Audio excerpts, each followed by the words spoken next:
Tiro al blanco. Bueno, en nuestra América sabemos perfectamente la lógica del poder imperial y en sus dos facciones, que la visión imperialista estadounidense es patriota cero. También eso está muy afectado, las posibilidades de imponer un retroceso de ese nivel a la escala de toda la región por los procesos que se están dando en nuestra América. Pero hay tres líneas, parece ser, desde el trumpismo.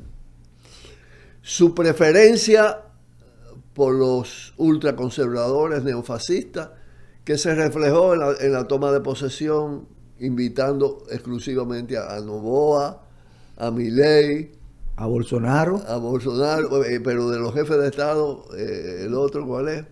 Bueno, en fin, está también una línea de presión sobre los que están en una posición sobre un conjunto heterogéneo, por decirlo así, que tienen rasgo uno, otro líneas en favor de ciertos niveles de independencia. Entonces ahí está la presión sobre Brasil, más presión sobre un Estado que está muy subordinado que el chileno, pero que tiene está metido en el tema de las rutas de la seda. Sí. Y aquí entra lo de China, ¿no? Porque en América Latina los pero estados... para completarte, y lo tercero es todo el odio contra Cuba, Venezuela, Nicaragua, independientemente del tema petróleo, y Nicaragua. Y especialmente porque esa concesión también se le hace a Rubio, ¿no? Como canciller, fuerte presión y mucho más medidas asfixiantes contra Cuba. Sí, eso te decía que en los estados que oponen a Estados Unidos de forma beligerante, Cuba, Venezuela y Nicaragua, ahí va la presión, pero eso es una cosa especial, eso no va a cambiar. Pero los otros estados en América Latina no son tales uno y otro. El principal factor no es el grado de democracia de un país u otro, sino la relación con China, el factor China. Entonces, posiblemente, mira lo que le pasa a Panamá, la presión de Panamá, eso es China. Viene también con posiblemente... Con Chile. Por puede ser, fíjate, no se menciona, pero puede ser Perú.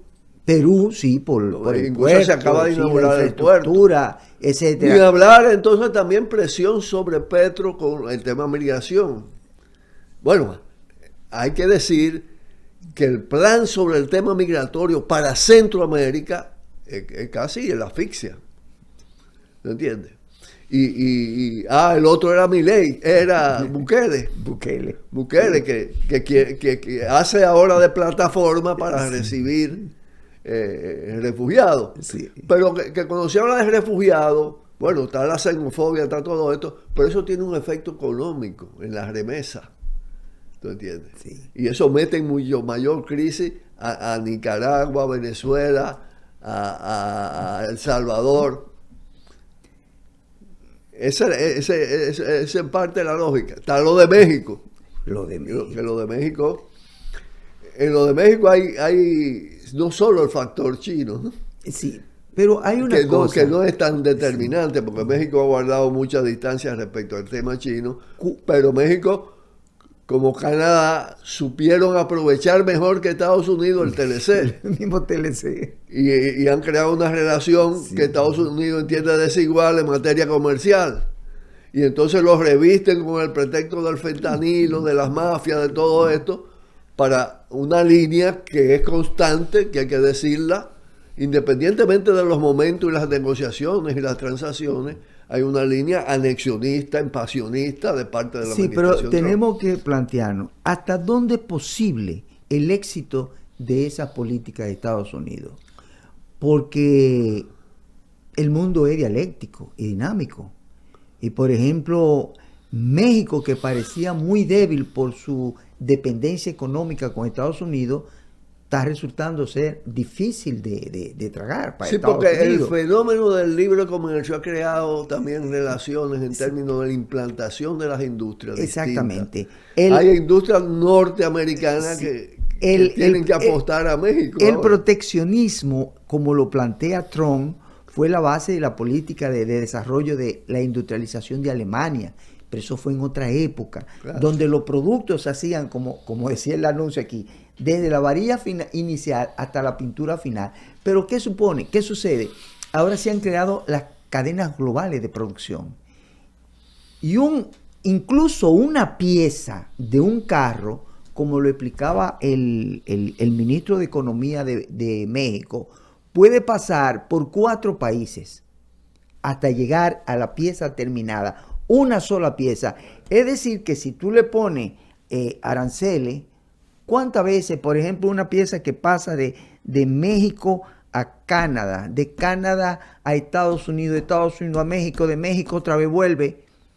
Eso no va a ser posible, no es posible ya, porque no tenemos, no es la economía antigua, es una economía interdependiente. La prueba que no es el tema arancel no es un tema unilateral en manos de Estados Unidos. No, le dan respuesta, se desata una guerra de aranceles, sí, de las dos partes o de las multipartes. Esa es la base de la gran incógnita para el nuevo mundo que se está reestructurando.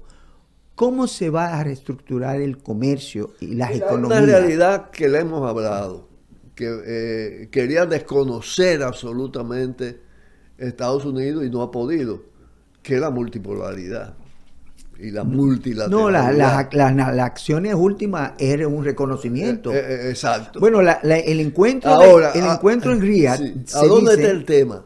Me parece a mí. El tema está en que están, por la derrota sufrida, están aceptando la multipolaridad, reconocen en Rusia una potencia militar, lo hizo el propio jefe del Pentágono, ¿tú entiendes? Ni hablar con lo de China, porque eso no lo tienen, ellos no lo tienen que reconocer, el mundo lo sabe, ¿tú entiendes?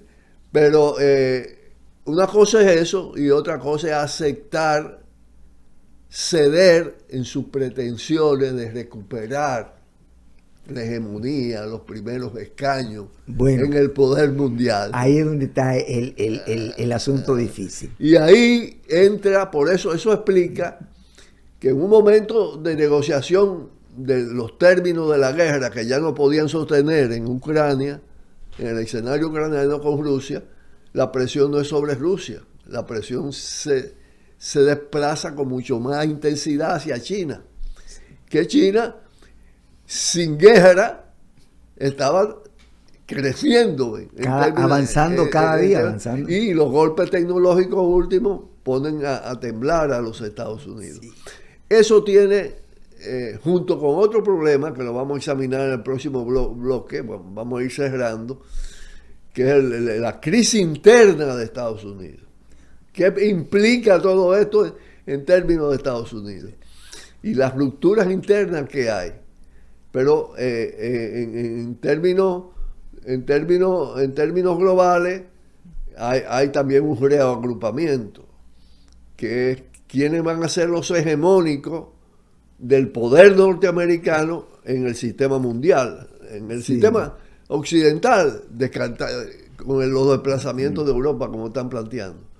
Me refiero a ese tema de los Elon Musk y los otros. Las corporaciones, grandes corporaciones tecnológicas, son las que se ven que son las que van a quedar en la posición hegemónica en Estados Unidos y obviamente que en ese mundo que ellos van a dominar. Vamos a pausar para hablar un poco, yo creo que no nos queda todo el tiempo necesario, del impacto del trumpismo y de las fracturas que hay internas en los Estados Unidos y los problemas, la agudización de los problemas sociales, económicos, sociales de esa superpotencia. Pausamos. Cuidado, tiro al